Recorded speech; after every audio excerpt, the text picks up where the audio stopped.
I feel at home on the internet.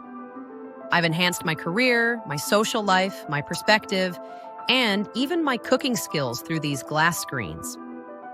In a lot of ways, the web feels like a second home, a place full of friends, entertainment, and opportunity. I'm not an internet Luddite, I'm a resident. Even so, it's hard to ignore how much more scripted and, dare I say, mechanical everything feels than it used to. Wikipedia calls the dead internet a conspiracy theory, the kind of label that usually implies something probably isn't true. But the internet is a global matrix of servers and connections. How can something die when it was never actually alive? Because the internet was never just a collection of wires, it was a digital mirror. In theory, it's a space populated by us. If the reflections we see now are no longer human, then we are wandering through a ghost town of our own making. We're not being undone by sci-fi Terminators. We're simply being drowned out by background noise. And to be fair, we haven't been evicted yet. People are still here. We post, argue, comment, and overshare, but bots do that too. And with improvements in AI, they are becoming disturbingly convincing and increasingly tough to discern from the rest of us. So no, the internet isn't dead. Maybe it's not even mostly dead, but it's also not exactly alive, which is where my zombie metaphor comes in. Even if you don't think the dead internet theory is a literal truth, you should probably still take it as a warning.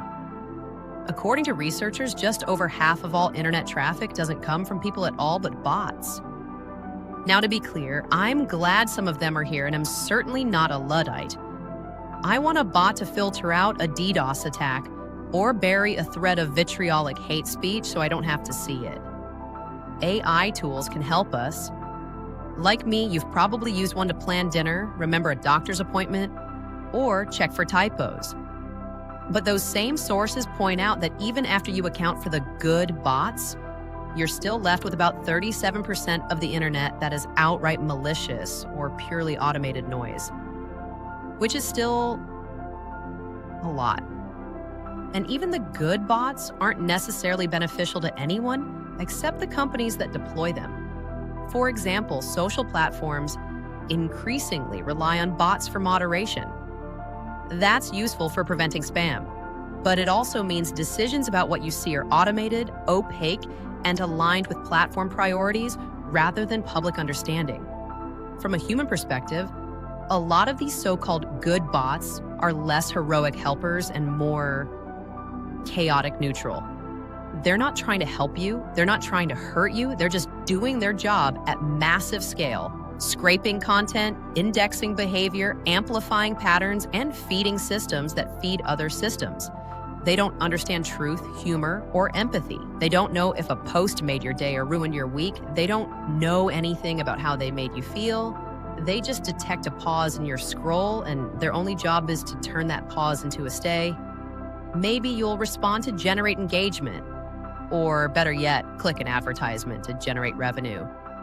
To the system, you aren't a person, you're just numbers on an analytics page. And that's where the internet starts to feel haunted.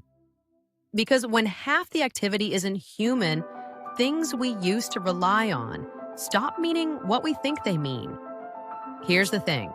Engagement doesn't necessarily mean popularity. Consensus doesn't necessarily mean agreement. Silence doesn't mean nobody cares. It often just means nobody was amplified. People still populate the internet, but visibility is no longer social or democratic. It's algorithmic. You're not seeing what people chose to show you. You're seeing what a system calculated would keep you scrolling. Not informed, not satisfied, just there. And that's why the dead internet idea won't die. Not because it's entirely true, but because it's not false either. When people say the internet feels smaller, angrier, flatter, or stranger than it used to, that's not mass delusion. That's what happens when human conversation is filtered through systems that aren't alive, aren't human, and don't care whether you're okay, only whether you're still here. So no, the internet isn't dead, it's just full of zombies. And most of them don't even know you exist. Honestly, they don't even know that they exist.